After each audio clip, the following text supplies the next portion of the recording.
सिद्धिभ्यः नमो अरिहन्ताणं नमो सिद्धाणं नमो आयर्याणं नमो उवज्झायाणं नमो लोय सव्वसाहूणं येसु पञ्चनमो यारो सव्वभावपणासनं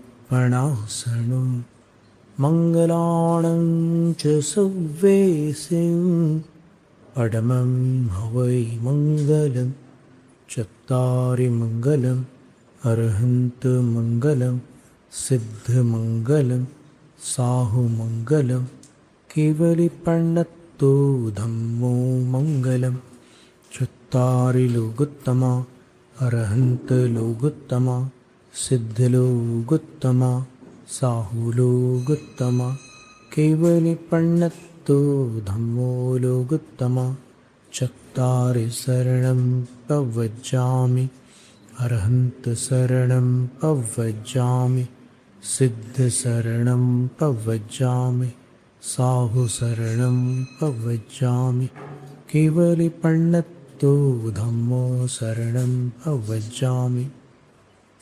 त्रिलोक त्रिकालवर्ती परमार्थ आप्त आगम और तपोधन अर्थात सच्चे देव शास्त्र गुरुओं को प्रणाम।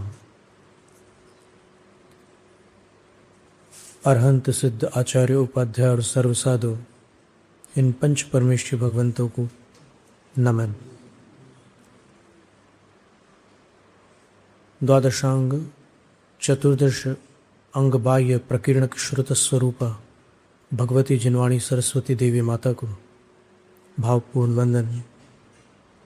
पूर्व शताब्दी के ज्ञानी ध्यानी तपस्वी आगमनिष्ठ धर्म धुनिंद्र आचार्य चारित्र चक्रवर्ती परम श्रद्धेय शांति सागर गुरुराज को नमोस्तु, त्रिभक्तिपूर्वक नमोस्तु। अपने दिवंगत दीक्षा शिक्षा गुरु आचार्य विद्यासागर महाराज श्री को और उनके संग नायक वर्तमान आचार्य समय सागर महाराज श्री को नमोस्तु। इस धरती के सभी आचार्य उपाध्याय साधुओं को नमोस्तु। सभी गणनीय आर्यिका माता जी और शेष आर्यिका माता जियों को वंदामि। एलक क्षुल्लक महाराज और क्षुल्लिका माता जियों को इच्छाकार प्रतीक्षाकार।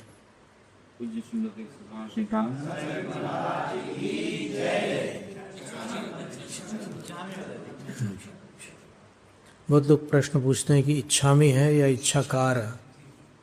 कुछ लोग इच्छाकार बोलते हैं, कुछ लोग इच्छामी बोलते हैं।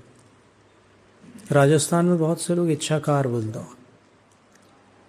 तो वर्षों पहले ये प्रश्न कुंडलपुर में पंडित जगनमोहन लाल शास्त्री जी थे, कटनी वाले विद्वान, उनके सामने आया था।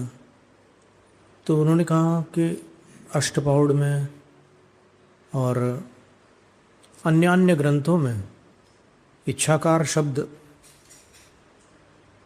उपलब्ध होता है, फिर भी बोलचाल में इच्छामी चल पड़ा है। वास्तव में इच्छामी का अर्थ है मैं इच्छुक हूँ, मेरी इच्छा है, मैं इच्छा करता हूँ या करती हूँ।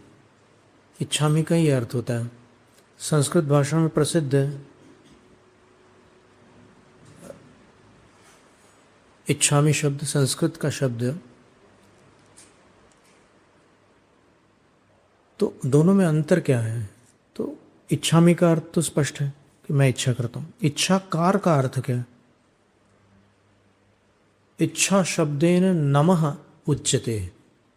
अष्टपाउड की टीका में सूत्र पाउड में लिखा है कि इच्छा का अर्थ झुकाव भी होता है, नमना, झुकना, और कार का अर्थ प्रसिद्ध है झुकने की क्रिया करना।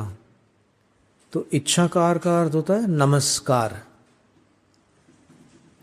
तेन इच्छाकारेण नमस्कार गृह्यते।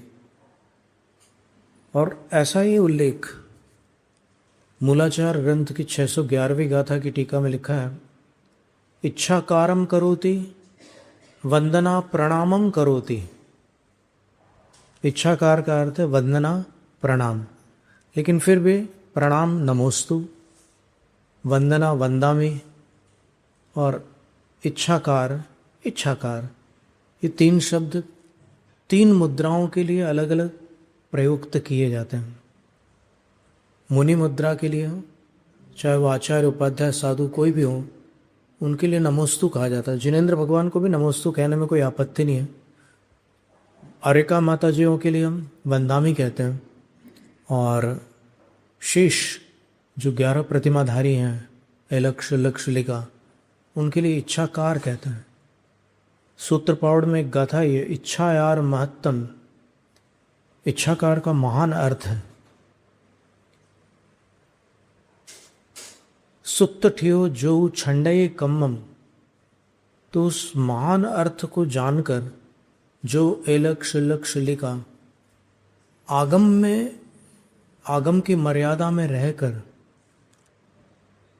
जो कार्य उनके अयोग्य है उसका त्याग करते हैं, तो परलोय स्वयं करो वही, आगामी भव में अर्थात पुनः जब मनुष्य भव की प्राप्ति होती है तब वो मोक्ष को प्राप्त होते हैं।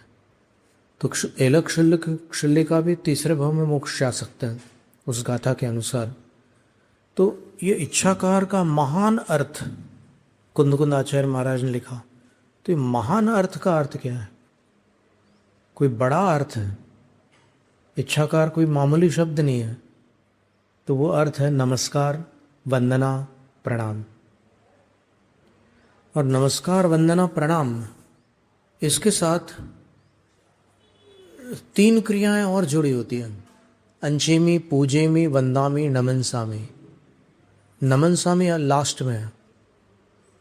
तो वो अंचेमी का अर्थ होता है अर्चयामी, अर्चना करता हूँ। पूजेमी का अर्थ होता है पूजा करता हूँ। तो अर्चना और पूजा में क्या अर्थ है? अंतर है।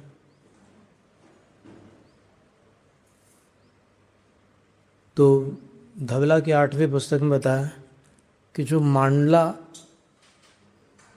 स्थापित करके बड़े तौर पर जो द्रव्य आदि के माध्यम से भगवान की भक्ति की जाती है वो पूजा है, और जो छोटे तरीके से की जाती है जिसमें मांडला वगैरह नहीं होता वो अर्चना है। चरु बलि पुप्प धूप दीवादी ही सग भक्त पगासो अच्छणम नाम। द्रव्यों के नाम लिखे हैं और उन द्रव्यों से अपनी भक्ति को प्रकट करने का नाम अर्चना है। और उन्हीं द्रव्यों के साथ बड़े बड़े जो विधान किए जाते हैं उनका नाम पूजा है। लेकिन बोलचाल में पूजा अर्चना को भी कहते हैं और पूजा को भी अर्चना कहते हैं। तो उसमें खींचातानी की कोई बात नहीं है, अभिप्राय समझने की बात है। पर परिभाषा से अगर देखें तो दोनों में अंतर है। फिर जब नमोस्तु, वंदामी और इच्छाकार का एक ही अर्थ है, तो फिर मुनि, आरिका और 11 प्रतिमाधारी समकक्ष नहीं हो गए? नहीं हुए, क्योंकि इस सर्वार्थ सिद्धि ग्रंथ में एक पंक्ति है जिस पर प्राय बहुत कम लोग ध्यान देते हैं। 7वें अध्याय का अंतिम सूत्र है। वहां पर लिखा है कि इन तीनों को दान देते समय, 3 पात्रों को दान देते समय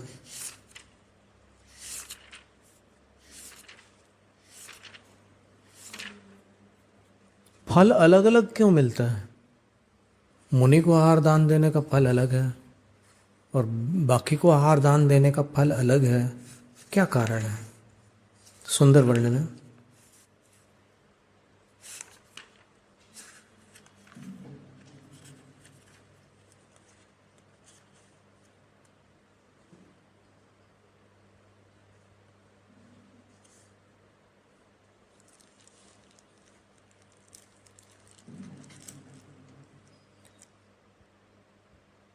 विधि द्रव्यो दातृपात्र विशेषात् तत् विशेषः।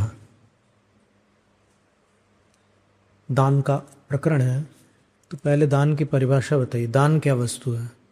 वो बोलते हैं कि अनुग्रहार्थम सस्याति सर्गो दान। अपनी और दूसरों की भलाई के लिए अपना द्रव्य दे देना, छोड़ देना दान है।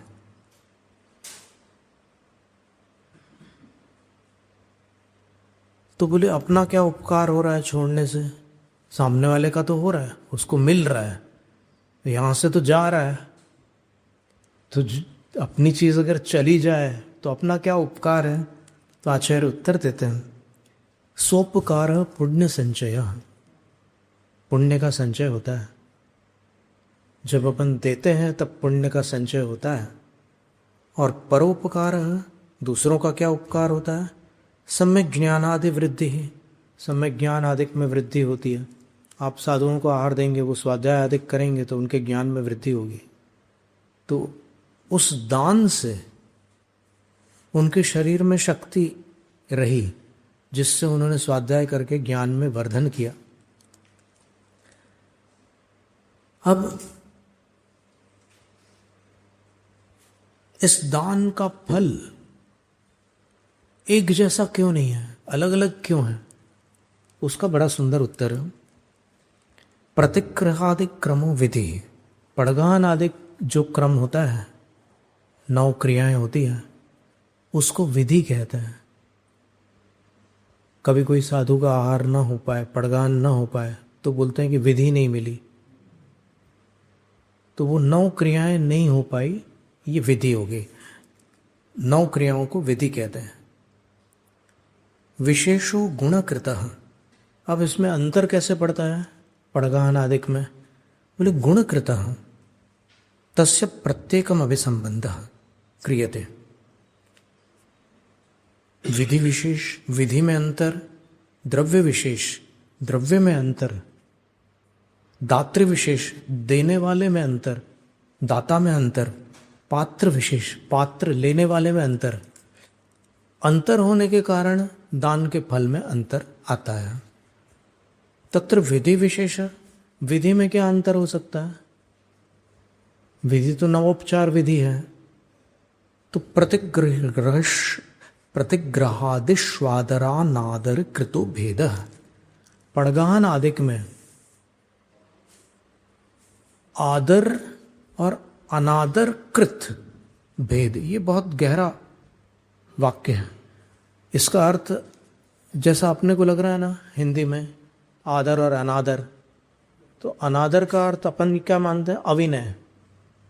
तो यहां पर अनादर का अर्थ अविनय नहीं है।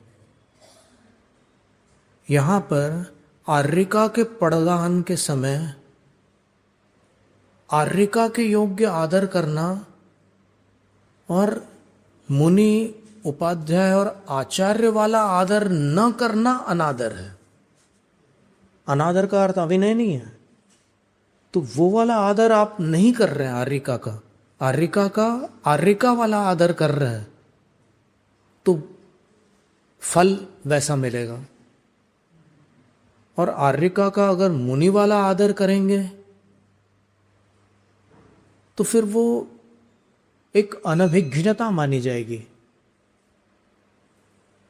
उसका अर्थ ये हो गया कि आप दोनों में जो अंतर है आगम में, उसको आपको उसकी जानकारी नहीं है। और सहज रूप से ऐसा होता है कि कुछ गुण अगर छोटे पात्र में अधिक है तो उस गुण संबंधी आदर अलग से होना अलग बात है।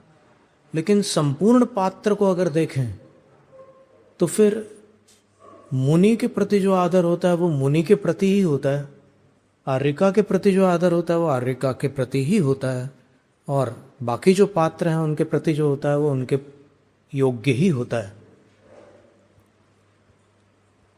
तो आदर और अनादर कृत भेद है। अनादर का अर्थ अविनय नहीं है, उनके योग्य आदर है, और उनके अयोग्य आदर का न होना अनादर है। दिमाग चकरा रहा है शब्दों को सुन करके? यानी सीधी सी बात है कि क्षुल्लक महाराज जी का आप पड़गान कर रहे हैं, तो पड़गान करते समय जो आपके अंदर आदर है उनके प्रति, वो मुनि वाला आदर तो हो ही नहीं सकता। हो सकता है क्या मुनि के समकक्ष मान करके आप उनका पड़गान कर सकते हैं? नहीं कर सकते, क्योंकि वो है ही नहीं मुनि के समकक्ष।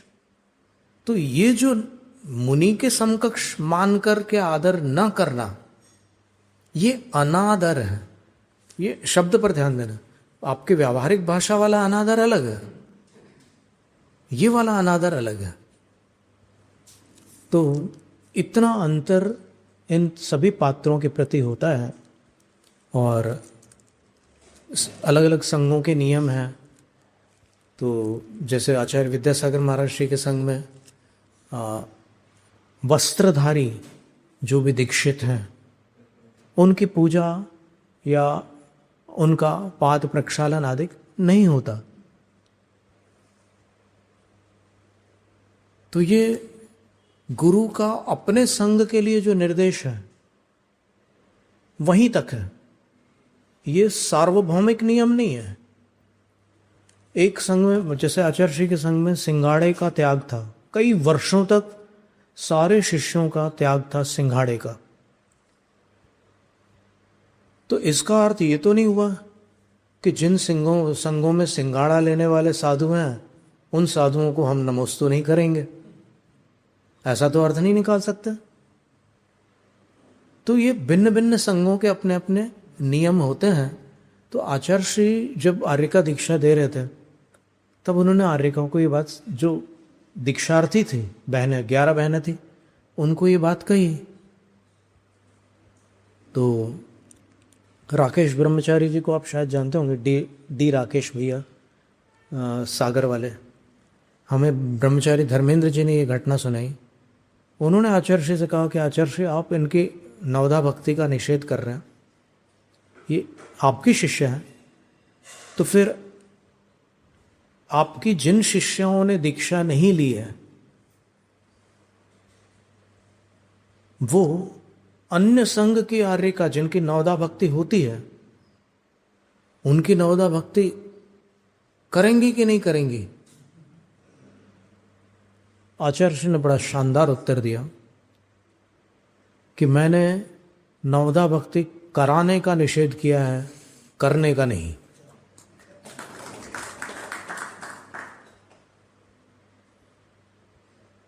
और आचार्य श्री की ब्रह्मचारिणियों ने, सुपार्श्वमती माता जी, ज्ञानमती माता जी आदि कई जो अन्य संघ की दिग्गज आर्यिकाएं वहाँ आचार्य श्री के पास आई थी, खुरई में, बीना बारा में आदि में, तो उनकी नवधा भक्ति किया।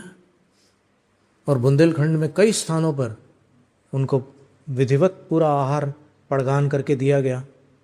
तो यहाँ पर क्रिया में कमी नहीं है, भावों में अंतर है। आर्यिका के प्रति मुनि वाला भाव नहीं होगा, लेकिन विधि तो वही होगी।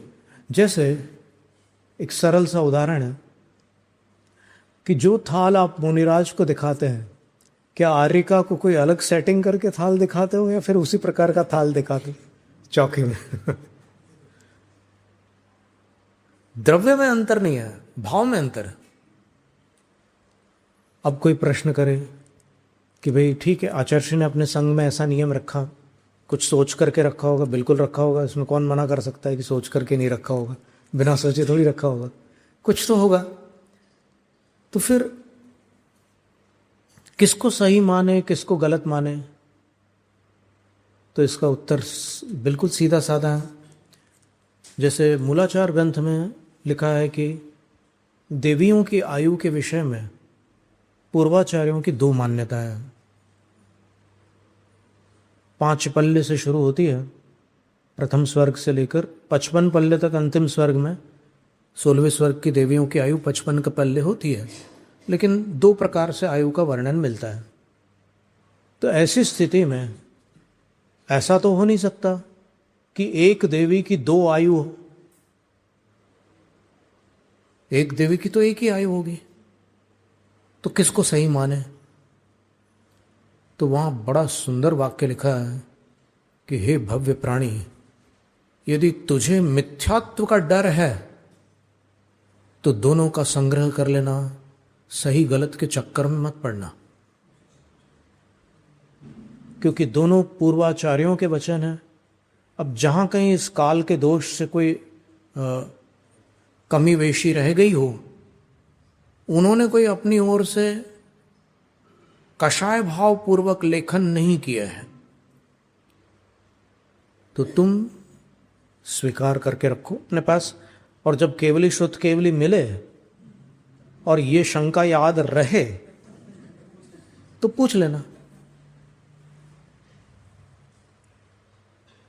पंडित फूलचंद सिद्धांत शास्त्री जी आचार्य विमल सागर महाराज श्री के पास पहुंचे थे,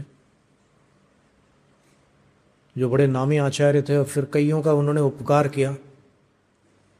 जो लोग उनकी क्रियाओं से सहमत नहीं थे, वो भी संकट के समय उनके चरणों में पहुंच जाते थे चुपचाप, छुप कर, और इलाज करवा करके आ जाते थे। चलो ठीक है, वो एक अलग विषय है। पंडित फूलचंद सिद्धांत शास्त्री जी ने उनसे पूछा कि आचार्य श्री, आपके यहां ये सारी क्रियाएं होती हैं, क्या ये सही है? तो आचार्य श्री ने उत्तर दिया कि मुझे नहीं मालूम सही है कि गलत है, लेकिन चूंकि आगम में इन क्रियाओं का उल्लेख है, इसलिए आगम मुझे मान्य है। आज अगर केवली या श्रुत केवली होते तो उनसे पूछ लेते।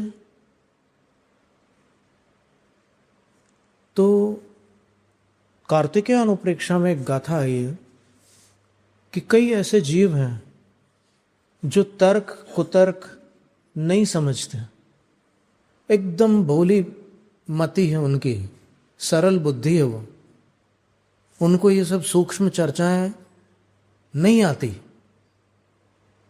तो क्या ऐसे जीवों को सम्यक दर्शन हो सकता है जो आगम के तत्वों को बारीकी से नहीं समझते? तो वहां पर उत्तर दिया, जम जिण वरे ही भणियम तम सव्वमहम समिच्छामि।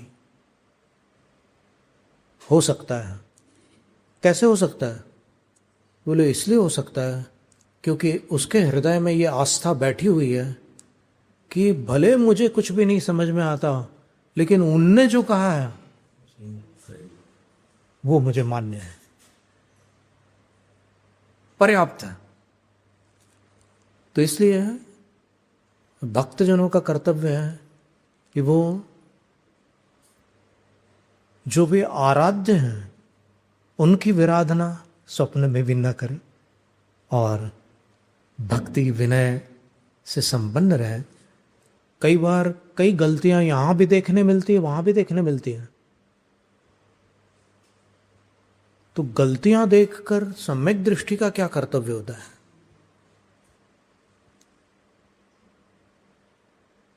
राजा श्रेणिक ने एक मुनि से पूछा कि आपके गुरु कौन है? तो मुनि को मान कषाय का उदय आ गया कि इतना बड़ा राजा, मंडलेश्वर राजा मेरे से पूछ रहा है कि मेरे गुरु कौन है। तो उनके जो वास्तविक गुरु थे वो कुछ ही कदम दूर चल रहे थे। तो उन्होंने उस कषाय के उदय में अपने वास्तविक गुरु का नाम छुपाकर कहा कि मेरे गुरु साक्षात तीर्थंकर भगवान है।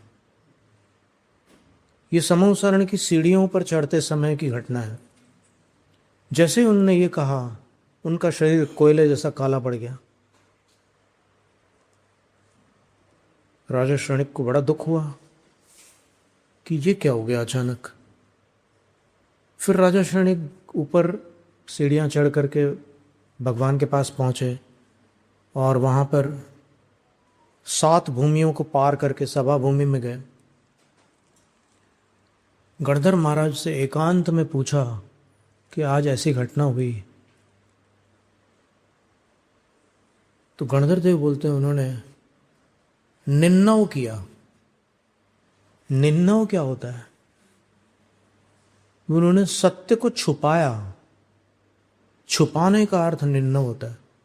कभी गुरु का नाम या शास्त्र का नाम नहीं छुपाना। कोई बात आप बता रहे हो, किसी को ये भ्रम ना हो कि ये आपका व्यक्तिगत चिंतन है।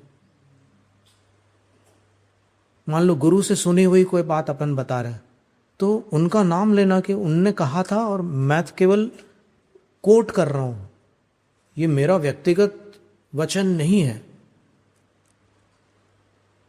तो उनने अपने गुरु का नाम छुपाया। उनके वास्तविक गुरु कोई अन्य थे। उन्होंने महावीर भगवान को अपना गुरु बताया। और समाव शरण में ये चीज़ नहीं चलती, काले हो गए, कोयले जैसे काले हो गए। अब आज पंचम काल का कोई जीव अगर ऐसी परिस्थिति को प्राप्त होता, अगर उसके सामने ये जानकारी आती कि उनने ऐसा कपट किया तो उनको तुरंत फल मिला, तो वो क्षण मात्र के लिए सही, लेकिन अंदर ही अंदर हो सकता है वो प्रसन्न होता कि चलो अच्छा हुआ, जैसी करनी वैसी भरनी।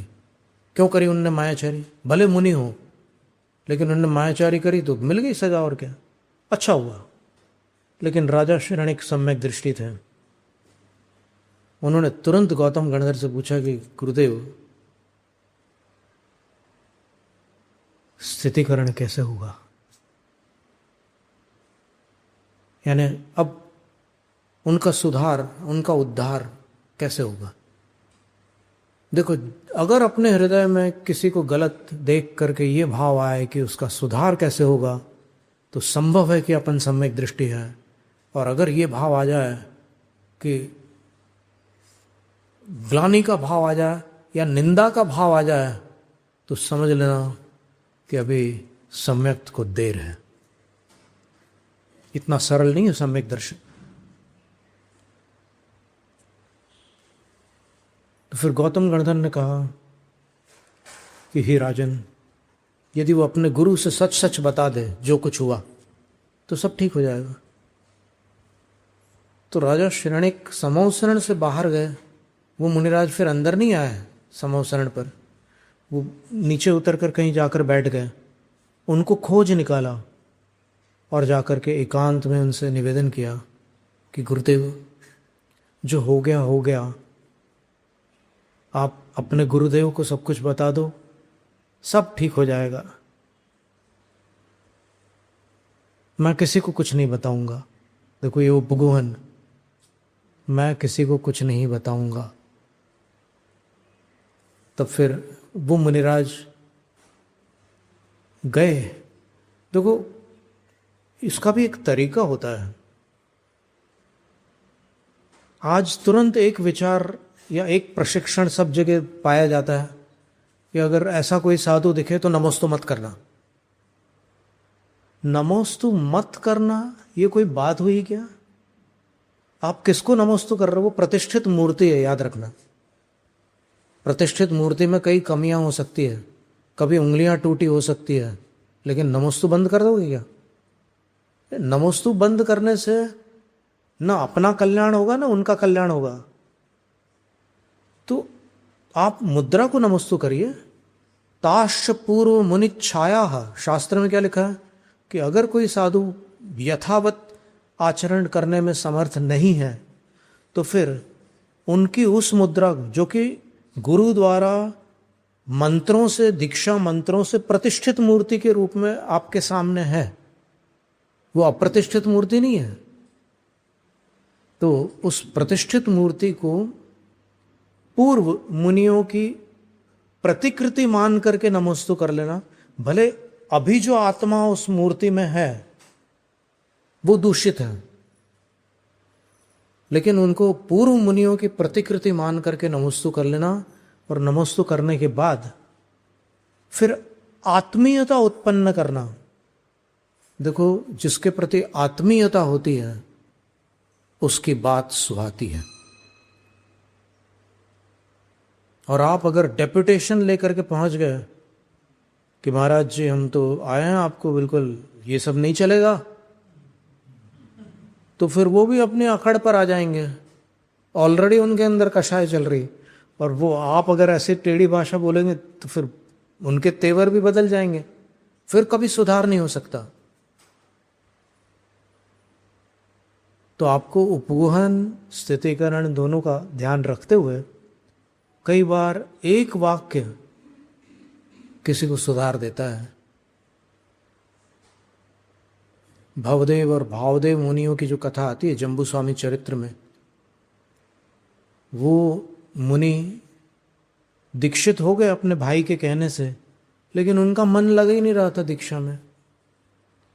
बरसों बाद फिर अपने उस गांव में आए जहाँ पर पहले रहते थे, और वहाँ पर मंदिर जी में जब विराजमान हुए तो आर्यिका संघ ने आकर के उनकी वंदना की। तो मुनि महाराज ने पूछा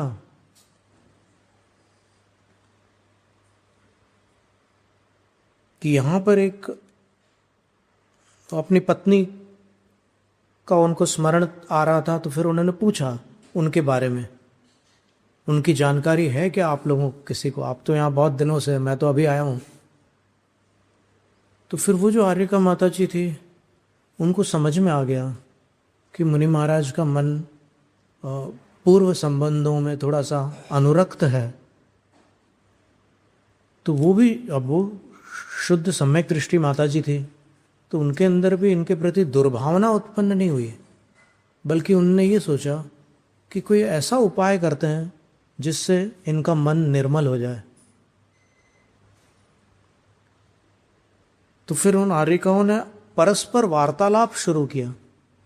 गणनी आर्यिका माता जी थी और शेष आर्यिका माता जियाँ थी, तो उन्होंने आपस में बातचीत शुरू की, और बातचीत में उन्होंने 2-3 ऐसी घटनाएं प्रस्तुत की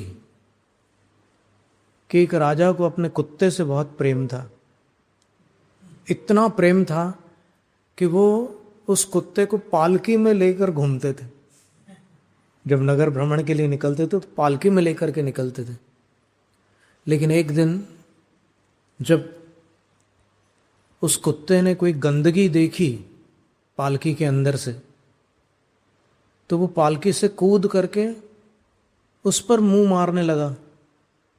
राजा को कुत्ते से घृणा हो गई और उसने उस कुत्ते का त्याग कर दिया। इसी प्रकार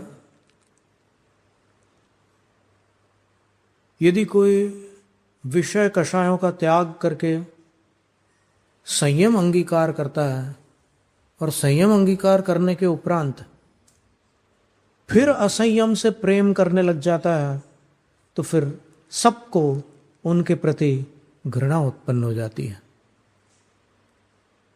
फिर सब लोग उनका सम्मान छोड़ देते हैं और उनको त्याग देते हैं, जैसे राजा ने कुत्ते का त्याग कर दिया।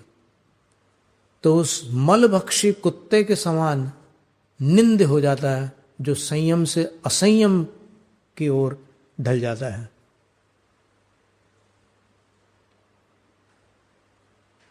ऐसी जैसी कथाएं उन्होंने सुनाई,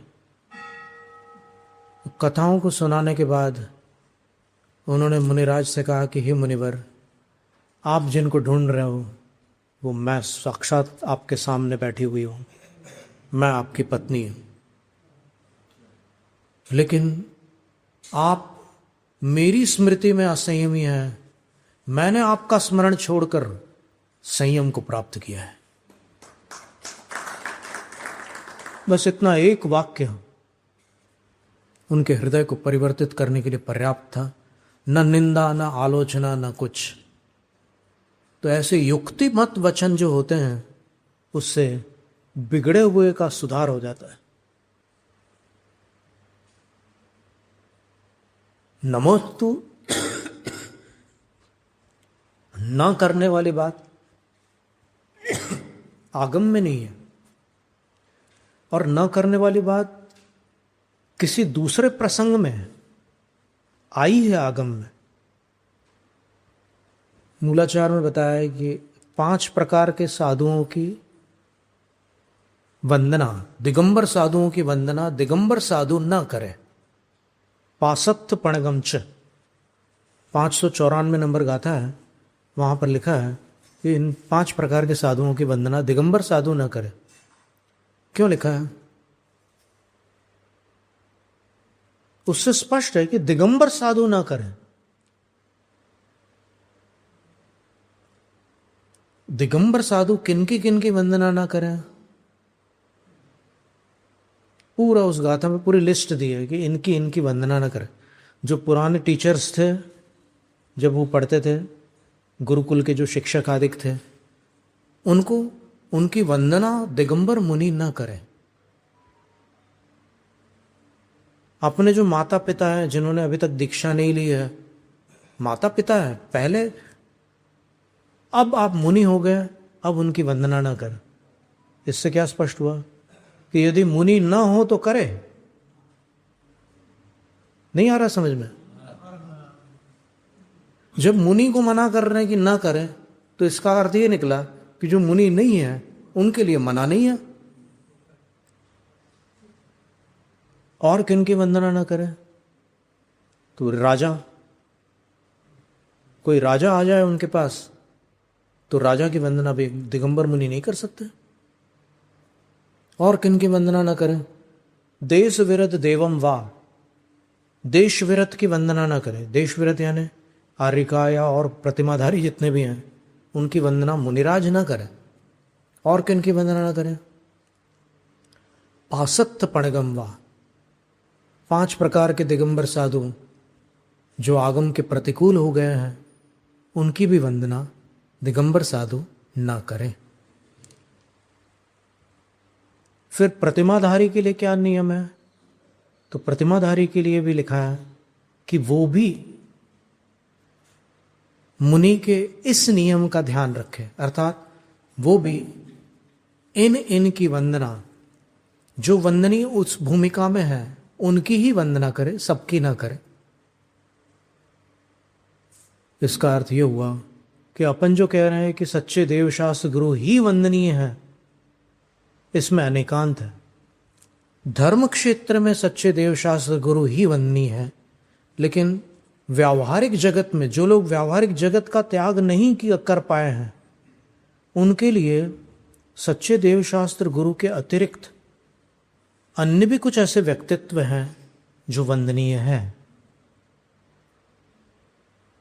तो उनकी वंदना वो अपनी भूमिका के अनुसार कर सकते हैं। तो चर्चा निकली थी नमोस्तु, वंदामी और इच्छाकार को लेकर के। पंडित जगन मोहन लाल जी ने कुंडलपुर में कहा ना जी, वो मुनि महाराज जी का स्थितिकरण हो गया था। फिर जो स्थिति के बाद समूह जा रहे थे, वो स्थितिकरण हो गया था। फिर बता रहा हूँ, उस घटना को हम आगे ले रहे हैं कि वो मुनिराज अपने गुरु के पास चले गए और उन्होंने एक बच्चे के समान, जैसे बच्चा माँ को बोलता है कि मैंने आज कांच फोड़ डाला बाजू वाले का, तो वो चाहे मार पड़े या कुछ भी हो जाए, लेकिन वो सच बताता है। उसी प्रकार उन्होंने सच सच सब कुछ बता दिया, और जैसे ही उन्होंने बताया तो उनका शरीर पहले के जैसा तेजस्वी हो गया। वो एकदम उनका स्थितिकरण हो गया पूरी तरह से।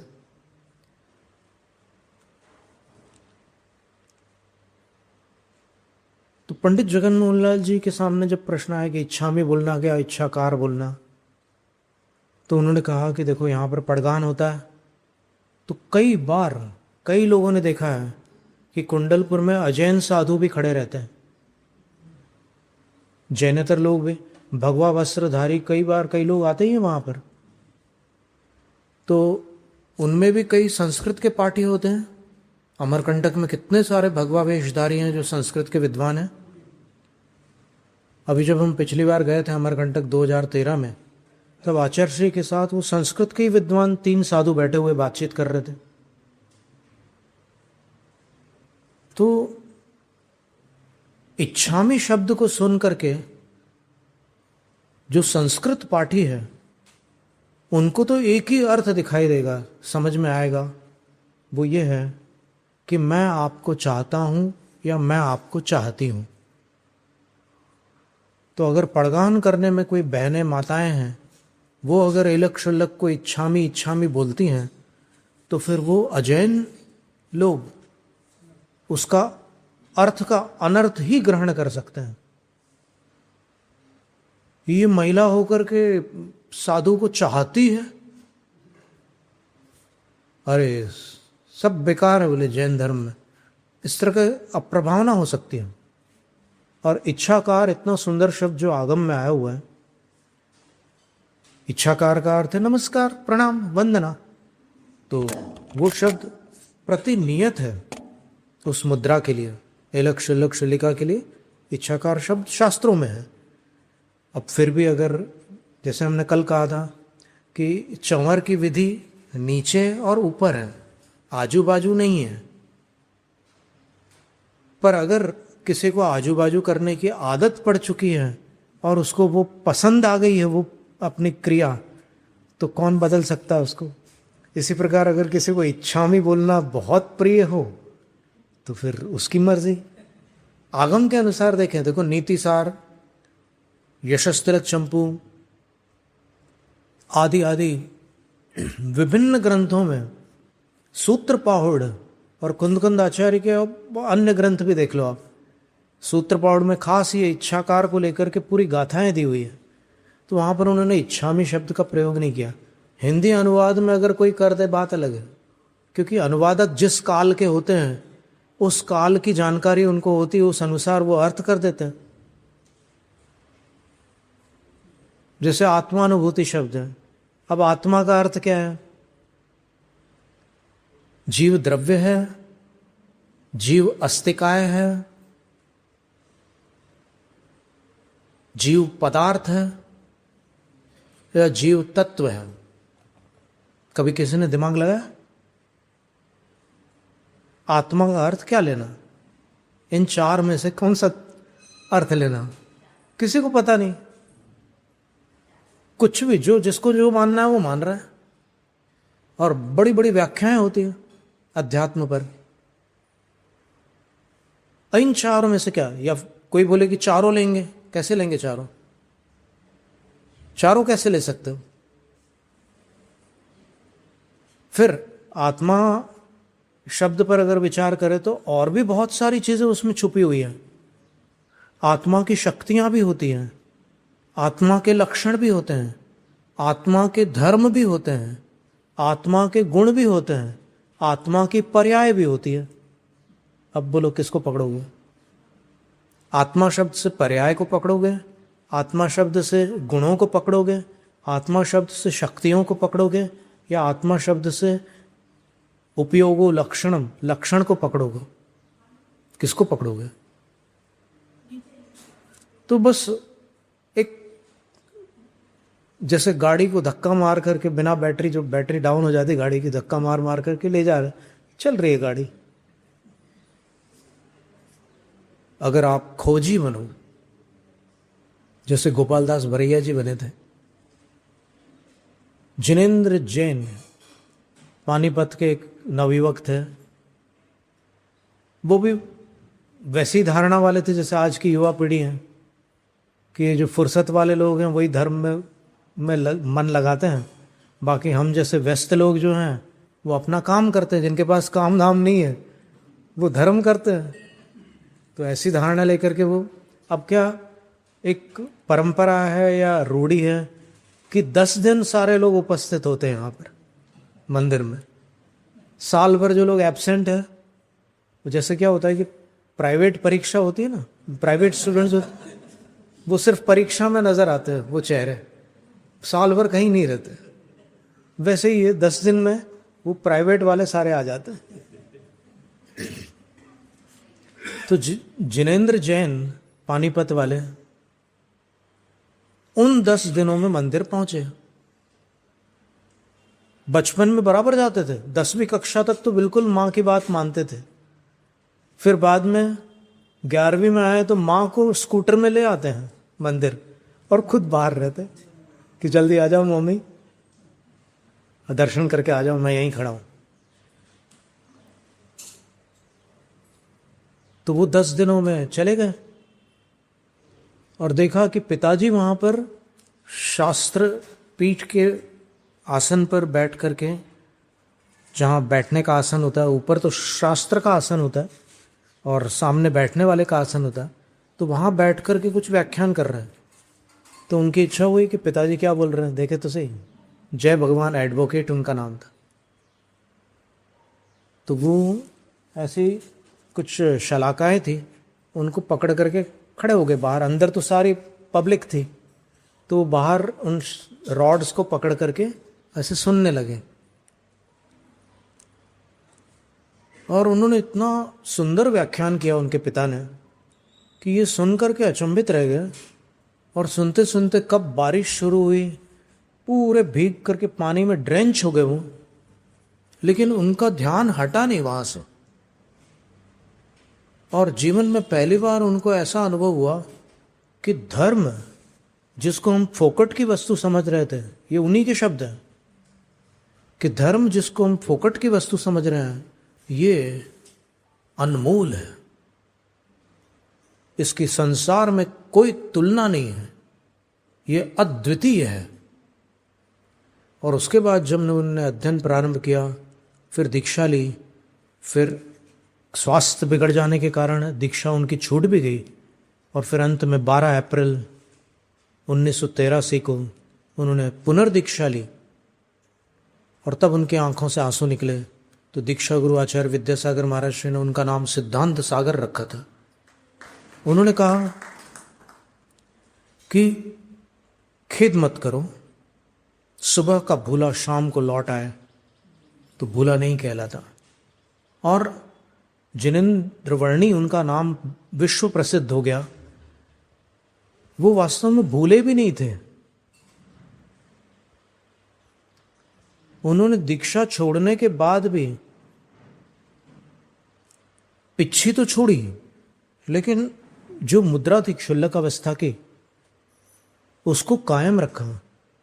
केवल शाम को उनको औषध लेनी पड़ रही थी, इसलिए उन्होंने ये कहा कि भाई मुझे कोई गोली लेनी पड़ती है शाम को, इसलिए मैं पिच्छी के साथ ये काम नहीं करूंगा।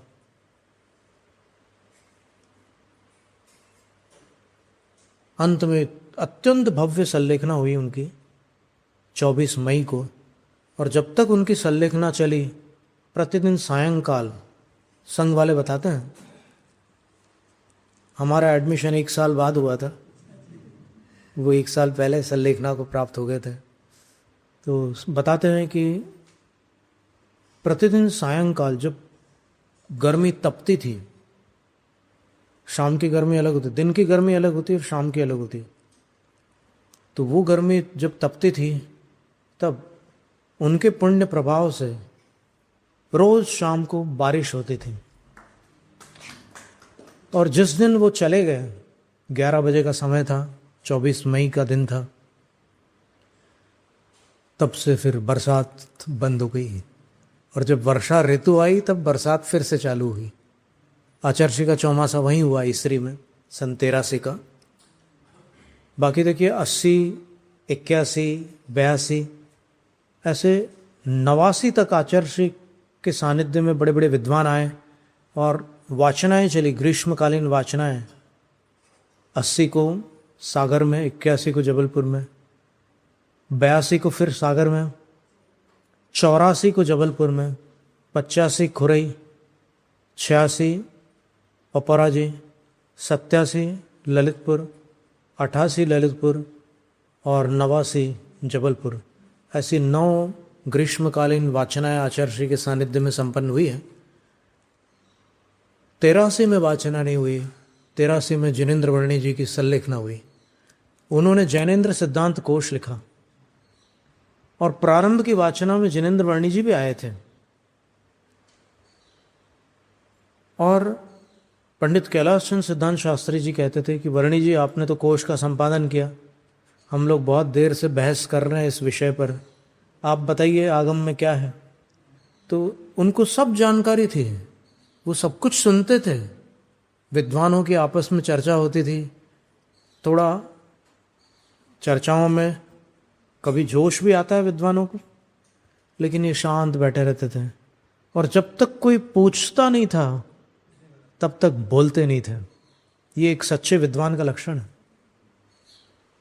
और अंत में उनसे पूछते थे, तो फिर वो सबसे पहले तो गुरु की तरफ हाथ जोड़ करके कहते थे कि इतने बड़े आचार्य यहाँ विराजमान हैं और मैं उनके सामने एक कीड़े के बराबर हूँ। ये शब्द बोलते थे वो, मैं एक कीट,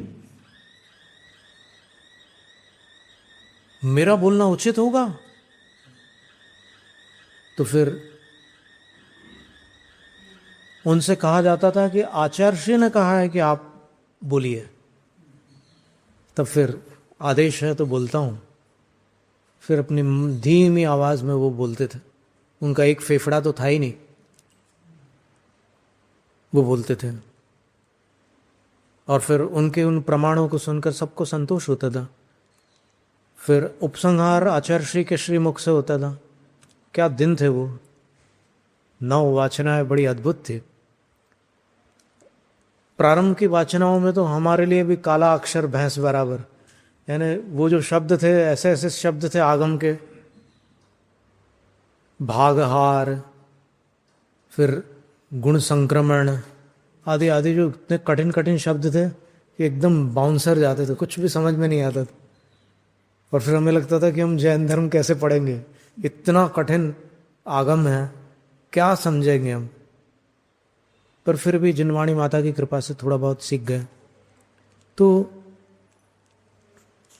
इच्छा में और इच्छाकार के विषय में आज चर्चा निकली थी। इतनी जानकारी आपने सुनी, अच्छी बात है। अपन आगम को जितना स्वीकार करेंगे उतना ही कल्याण के निकट पहुंचेंगे। पंडित जगन मोहन लाल जी ने एक बार आचार्य विद्यासागर महाराज को कहा कि महाराज जी, आप जो कह रहे हैं अगर शास्त्र में उससे अलग निकला तो मैं आपका हाथ पकड़ लूंगा। बोले हाथ पकड़ लूंगा यानी आपकी कलम को रोक लूंगा, आगे लिखने नहीं दूंगा मैं आपको। तो आचार्य ने शांत भाव से मुस्कुराते हुए उत्तर दिया कि पंडित जी, इसकी आवश्यकता नहीं पड़ेगी, आप मुझे आगम दिखा देना, मैं स्वयं स्वीकार कर लूंगा। बोले तो इससे ये बात स्पष्ट होती है कि आचार्य आगमनिष्ठ थे। ये बात हमने भी अपने जीवन में कई बार देखी है, कई बार हमने अनुभव किया है कि कोई बात आचार्य विचार करके बता रहे हैं, और अगर उनकी बात शास्त्र से थोड़ी अलग हो, और मान लो हम जाकर के आचार्य से बताएं कि महाराज जी यहाँ पर ऐसा लिखा हुआ है। जैसे एक बार द्रव्य संवर और भाव संवर को लेकर के चर्चा चल रही थी, तो फिर हमारे सामने ग्रंथ था और आचार्य संघ को कुछ समझा रहे थे। तो हमने आचार्य से कहा कि महाराज जी यहाँ पर ऐसा लिखा हुआ है। तो आचार्य ने कहा कि बताओ। तो हमने वो ग्रंथ उनके हाथ में दिया। तो फिर उन्होंने तत्काल कहा कि ये सही है। वो कभी भी आगम को अस्वीकार करते ही नहीं थे। अभी अंतिम जो हमारा मिलन हुआ था, तब हमने चेतना के ऊपर 1.5 घंटे उनसे चर्चा की थी। 4 ग्रंथ हमने सामने रखे थे, पंचास्तिकाय, नियम सार, समय सार, प्रवचन सार। और उसके बाद दूसरे दिन जब सवेरे का स्वाध्याय चल रहा था, तब आचार्य ने उस चर्चा का जो विषय था वो संघ के सामने रखा। तो संघ वाले अचंभित थे कि नहीं, अभी कल तक तो आचार्य कुछ अलग समझाते थे, आज एकदम ये नई बात कहाँ से आ गई। तो निर्णय सागर महाराज जी ने उनसे बात, मुनि महाराज हैं निर्णय सागर महाराज जी, उन्होंने पूछा कि आचार्य पाणित्यम अधिकंता, ऐसी वो गाथा बोल करके बोल, जानता हूँ बोले यार। बहुत मजेदार लगता था आचार्य जब कोई शिष्य उनके सामने कुछ बोले और आचार्य बोलते कि मुझे पता है। तो वो तो पता ही है, आचार्य को कैसे नहीं पता है। तो उन्हीं ने तो इनको पढ़ाया है और वो उनको गाथा सुना रहे और आचार्य बोलते कि जानता हूं। तो उनने कहा कि क्या अरहंत पाणित्यम अधिकंता नहीं है?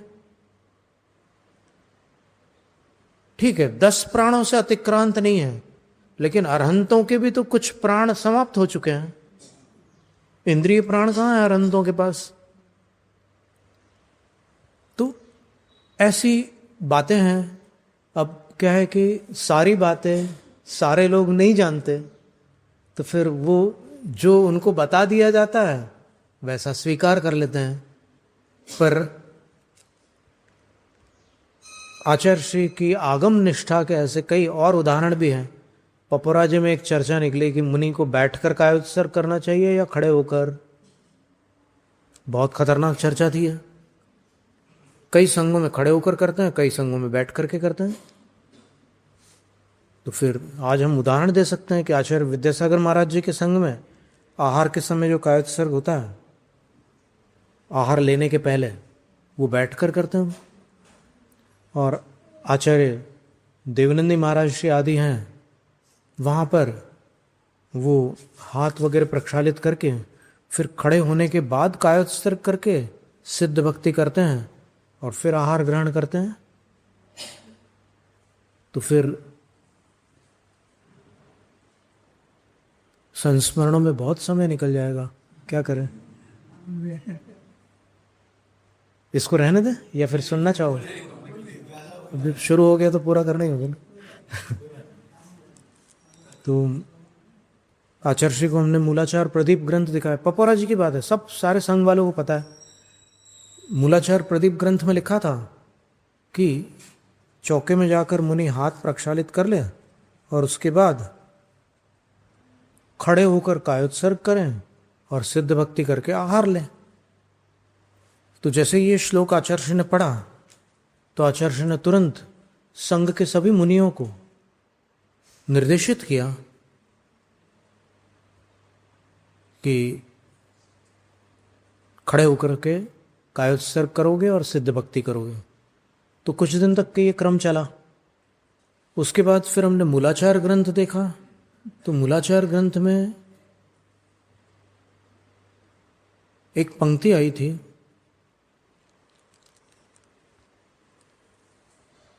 संस्कृत भाषा में पंक्ति थी, उसमें लिखा था कि बैठ करके सिद्ध भक्ति करें, खड़े होकर आहार लें।